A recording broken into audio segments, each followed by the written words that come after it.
Kalugilingan ni anak kakaksunod.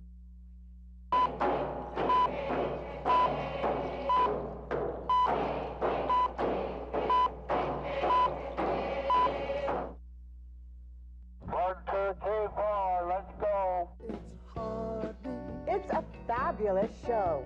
Alaska. Hi, Heartbeat Alaska. It's Heartbeat. Alaska. Pull up a chair and enjoy the show. Hear it from Sitka to Barrow. Gather around for Jeannie's show. It's the Aleut, the Indian, and the Eskimo. It's the Aleut, the Indian, and the Eskimo. Welcome one, welcome all. Hello, everyone, and welcome to Heartbeat Alaska, Native News and Native Information. Hello, Canadians. Nice to have you with us. If you're ever in Anchorage, Alaska, stop by our studios. Give us a call, 907-563-7440, and I'd love to meet you. Hello to all our good friends across America. Hello to our good friends across Montana. Today's program, we travel north to Unalakleet. It's a beautiful village with ancient history. We also travel to the Pribilof Islands to St. George. It's a fabulous program, and I will be back with Unalakleet, which means the southern end. I'm Stella. I'm working at the lodge, and you're watching Heartbeat Alaska. Heartbeat Alaska would like to thank the following sponsors for making our show possible. Brown's Electric. Thank you, Brown's Electric, for your generous support. Heartbeat Alaska is also brought to you by Frontier Flying Service. Thank you, Frontier, for getting Heartbeat Alaska airborne.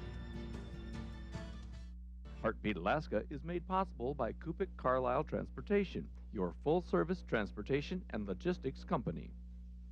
Scan Home, serving all of Alaska's home and office furnishing needs. Thank you, Scan Home, for making Heartbeat Alaska possible.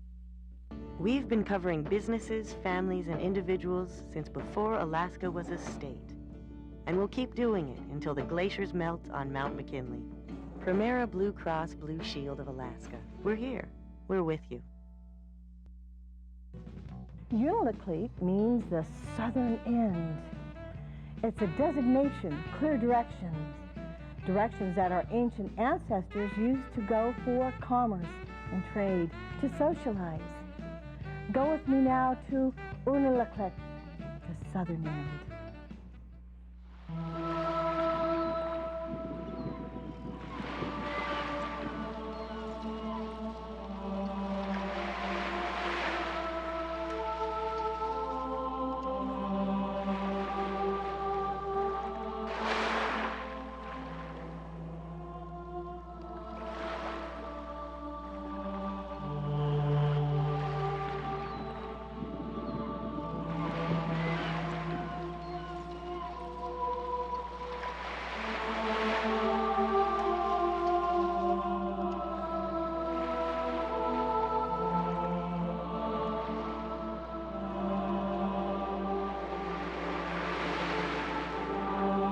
A lot of people think that Unalakleet means where the east wind blows, but the word Unalakleet is actually an Inupiaq word pronounced Unalakleet.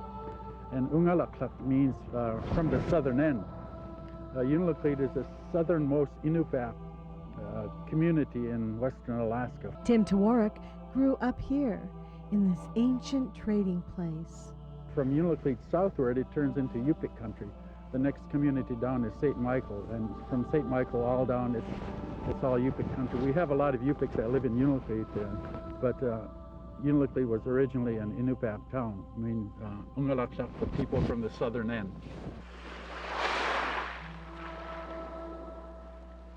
Historically, this used to be a trading center where the Athabascan Indians would come in from the interior, and the people from up north, or anywhere up and down the coast, would come to Unalakleet and trade with the Indians. In any other place, there were wars that went on between the Inupiaq and the Indians, and a lot of my native compatriots in the interior have heard stories of those, so it's not anything unknown. But in Unalakleet, it was a place where there were no wars between the Indians and the Inupiaq. It was a place, a commerce place, and people had mutual respect for each other. The Unalakleet River goes 90 miles inland toward Kaltag, and between here and there are a number of anthropological digs finding, evidence of both Indian and Inupiaq utensils and things, that were left in those camps.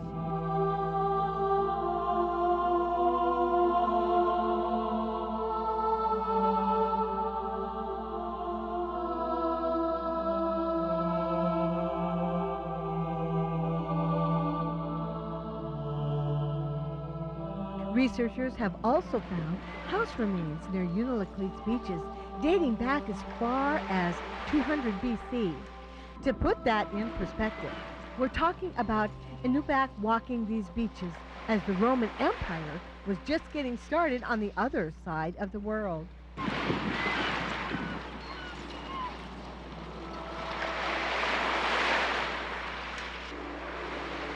If you walk up one of the hills near Unalakleet, it's easy to see why people settled here so long ago.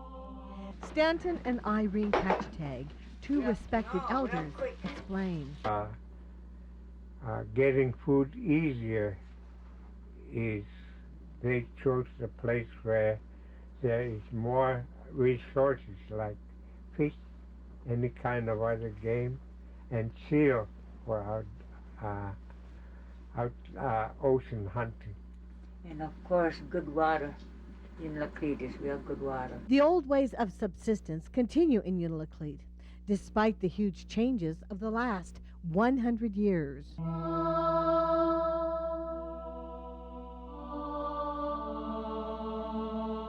The people of Unalakleet have watched things come and go like Covenant High. Started in 1954, the school brought in students from all over western Alaska. But since the 70s, it has only been a school of ghosts.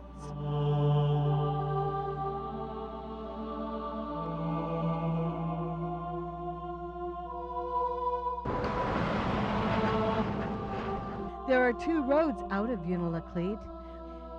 One leads to Army Hill and the other to Air Force Hill. Both the Army and Air Force had bases here. Now the only reminders of the military are these. Well, the barrels were brought here back in the 50s when the Air Force came in. They were putting an ACNW site, and they didn't have any storage, so they brought a year's supply of fuel, or at least a year's supply of fuel, to build the roads and build a site. So they brought in hundreds of thousands of barrels of fuel into Unalakleet, and once they were empty, they stored them in a low-level area. And in one of the high tides that we had, a high storm came in and took them and scattered them all over the country here.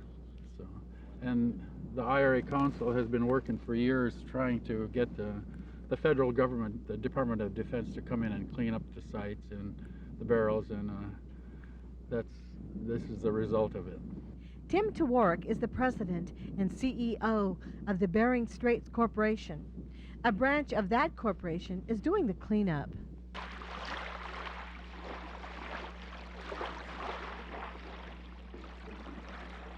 Donald Warwick is part of the crew working on the barrel project. We're over 2,000 now, 2,000 barrels. A little more than halfway done. They expect us to get like 3,300 barrels, so I don't know. Or that's what we're getting paid for, so that's where we're gonna stop, I guess, until next summer. These barrels were scattered all over, and every 10 feet or so you'd see them, and they're just sitting there rotting all these 40 or 50 years, and it was a very unpleasant sight. Anywhere you went, you'd see these barrels, and to us it almost became natural. I think there are many people that are born since those barrels have been there, and they come to think it's part of the country.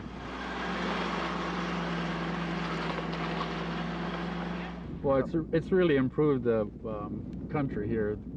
We used to see these barrels scattered everywhere we go, but it's doing wonders, I think, for the environment, you know, just making it look a lot more natural without any barrels sticking up all over the flats here. Cleaning up the barrels isn't the only way Unalakleet is healing the wounds of the past 100 years.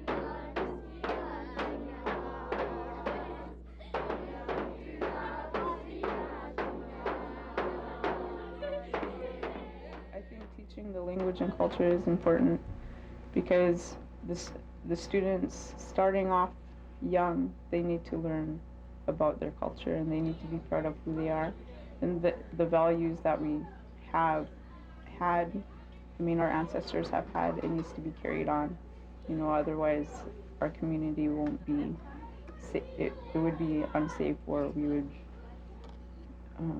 fear, you know, like respect is a part of the culture, and we learn to respect our land and our people and ourselves, and that's important for our students to learn.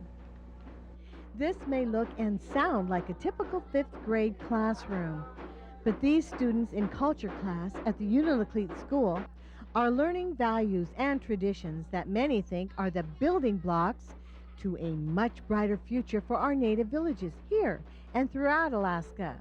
I feel when I first got started here 4 years ago, and I was very proud it's still going on, because the values are so important for them to learn when they're young, and they'll keep it on as they grow older.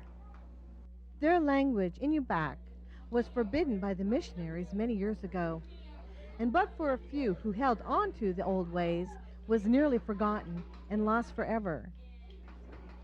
The language is Inupiaq, but it's the dialect for Towarak. I mean, the dialect Towarak. There's 2 different dialects here in Unalakleet, but we're teaching Towarak, and the reason we're teaching Towarak is because it was dying more than Malamute was. I mean, it wasn't being spoken as much as Malamute, the dialect. Singing, dancing, beading, carving, and sewing may look like child's play, but there is a growing awareness in Alaska that by learning the ways of the past, today's young people will have a better understanding of themselves and what their role is in the future of their village. Maybe about 8 years, I think, that they started Eskimo dancing here again. And the reason is so that the students could feel proud of their culture, you know, they could be active in what the culture is about, and Eskimo dancing is a part of the culture, and it's mostly just songs. I mean, they're mostly stories or dances about what someone has done in their life. You know, it's a story, it's not evil or anything.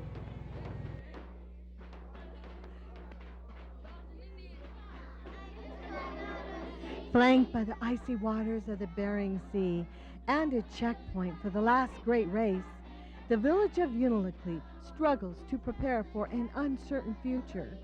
Like many Alaskans, they are discovering that the traditions of the past, the language of their people, the wisdom of the elders, now more than ever play a key role in their survival and the survival of all rural Alaska. I think it's really important that each community continues to teach their language and culture and teach their traditional values, because it does affect their students and the future generations.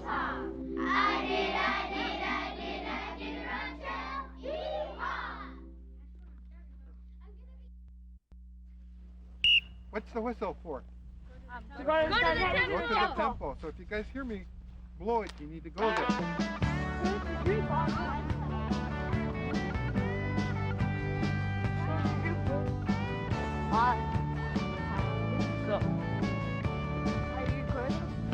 It's a 7th grade science class, and we're on a field trip to obtain samples of plants particularly.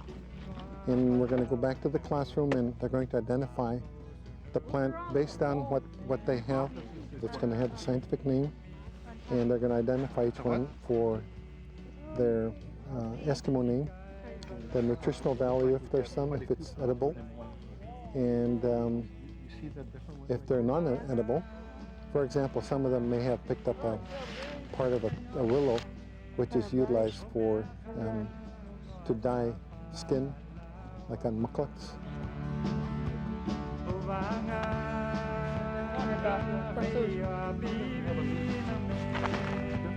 I got a mushroom, some kind of lichen, I think, that was on a log, and a green kind of leaf plant that was growing by some alders. And then eventually we're going to come up with sharing this information with the Russian kids over in Russia. And the Russian students are going to share similar kinds of things over here. So since we're kind of in the same zone or climate zone, we're hoping to have, if there's similarities, if they notice if there's changes over a period of time. And so that's kind of what the long-term project would look like. And eventually we're going to get maybe 5 of our students to go to Anchorage, and then some of the students from Russia are going to come over, and we're just going to we're going to have an interpreter, and the kids are going to be able to translate what they've learned and share similarities if there's any. Today we've been learning how to preserve plants for later observation. What kind of plant is this one? What kind of plant is this one, guys? Some kind of berry? Is it some kind of berry? It looks like wineberry. It's the lime. What? It looks like wineberry.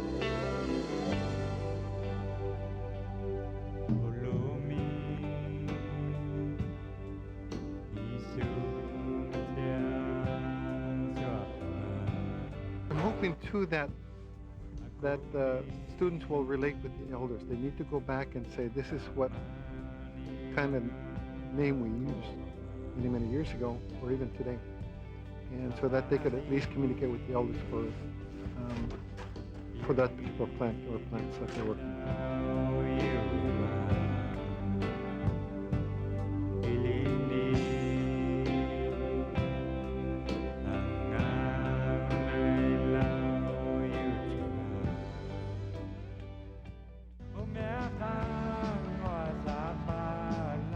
Just as the kids are heading back to town. Well, good afternoon. It's about 7.5 minutes after 3 on this really beautiful Friday afternoon. Henry Ivanoff Sr. is at the controls at Unalakleet's radio station, KNSA. And the view from this radio station isn't half bad. It's a view Henry's been looking for his whole life.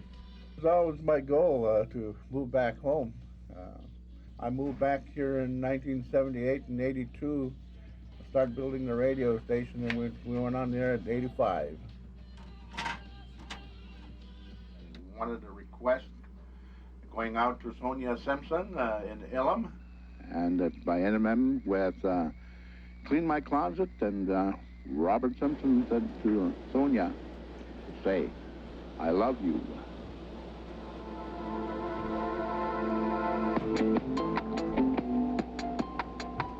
Unless you're an Iditarod musher, this is probably how you'll first see Unalakleet.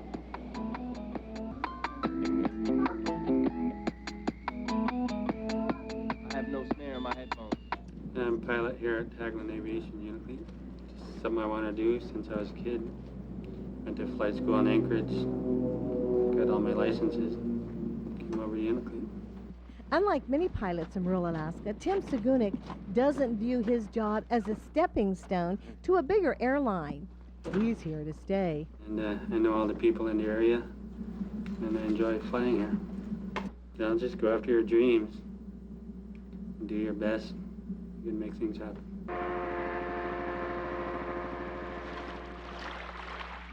One of the other ways to get around this part of Alaska is by skiff. This is John Wilson. He's the chief of police in Unalakleet. He's just about to go upriver with his family. As chief of police, John gets to see the worst side of Unalakleet firsthand. It's got its times, you know. There's a lot of alcohol-related calls, most of them.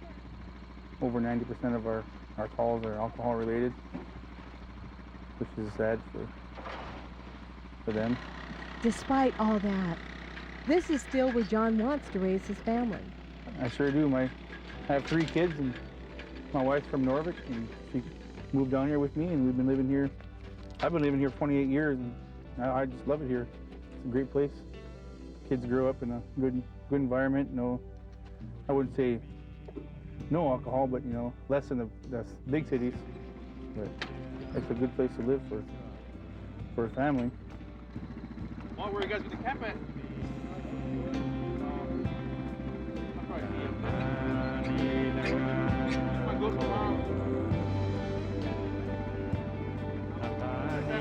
What all these people have in common is that they left Unalakleet for a while. They were drawn back here, some by family,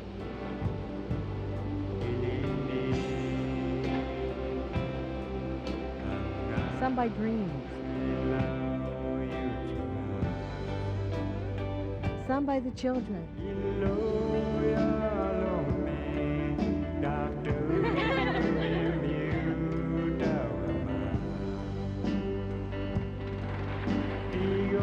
Some to solve problems.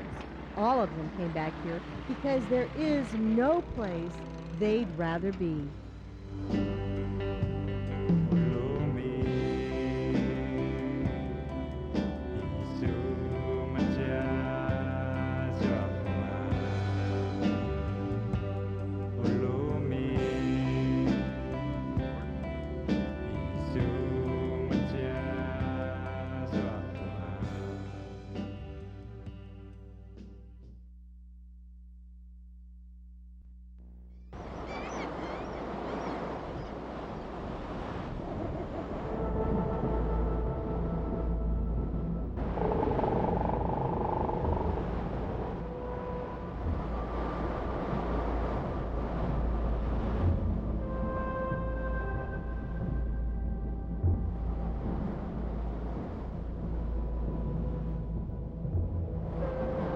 It's an island of rugged beauty, an island of mist, a home to countless birds from all over the world. Hundreds of miles out in the Bering Sea, St. George Island is one of the most remote places on the planet. But for about 150 people, it is the only place they'll call home. Healthcare in such a remote place is not easy. What would be a minor problem in a big city can become an emergency out here. Well, right here is one of our exam rooms, exam room 1. Georgia Kashevarof works hard to keep the small clinic on St. George up to date and staffed. But it's not easy to recruit qualified people from so far away. We have been seeking the past 2 years for a full-time PA, physician assistant, and we're still trying to secure, if not a physician assistant, nurse practitioner, RN, registered nurse to cover our clinic, and it's been pretty hard. St. George is an old village full of quaint old buildings, but there's nothing quaint about outdated and run-down medical equipment. As you see, this is an old x-ray machine, and it has a tendency to short out. The St. George Traditional Council raised $470,000 for new equipment in their clinic, but they needed a little more. With such a clear need, public support in the community, and a traditional council ready to support the clinic, the Denali Commission saw a great opportunity to help. Through a program called Fast Track, the commission was able to get $57,000 to the clinic in a very short time. We're getting a new oxygen filtration system, because we have to send out our oxygen bottles, and that costs a lot of money. Fast Track allows projects with a good plan and strong community involvement get their funding in a matter of months rather than years. We'll be also getting a new stretcher with an IV pole attached to it. It was a little help at just the right time for an island that is working hard to make their corner of the world a little brighter. The Denali Commission, Alaskans, working together to build a better Alaska. Thank you for watching Heartbeat Alaska. Thank you, Ferno, Tweedo, and Stephanie Keller, and everyone else in Unalakleet for your help in this story. We had wonderful hospitality when we were there, and we're very, very thankful to you. And thankful to you, too, for joining us for another Heartbeat Alaska. And if you like the St. George segment, look for Heartbeat in the future. We have a whole program on St. George. Until next week, I'm Jeannie Green. For all of us here, God bless you, and we'll see you next week.